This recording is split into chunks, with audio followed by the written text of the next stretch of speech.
Vi vil nu udregne opgave 2a. Vi får at vide, at vi står ved en bred og holder fast i enden af en 15 meter lang snor, hvis anden ende sidder fast i vores modelskibs stæv, og vi holder snoren 1,2 meter over jorden. Vi skal så finde ud af, hvor langt ude på søen vores modelskib befinder sig, hvilket vi jo så gør ved at finde ud af, hvor lang den her katete er. Da trekanten er retvinklet, kan vi bruge Pythagoras sætning, som hedder a plus b lig med c. Her så sætter vi så vores egne enheder, som vi nu har fået at vide ind. Så der kan vi så sige, at den hedder a plus 1,2 i anden er lig med 15 i anden. Nu vil jeg så gerne have isoleret a.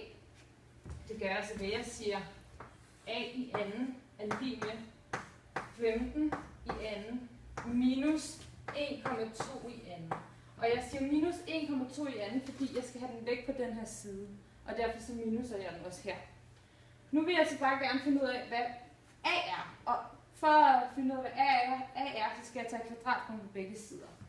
Dermed siger jeg altså, a er lig med kvadratrod parentes 15 i anden minus 1,2 i anden. Og jeg siger parentes, fordi at den her skal regnes ud først. Og når jeg så har gjort det, så får jeg altså at vide, at a er 14,953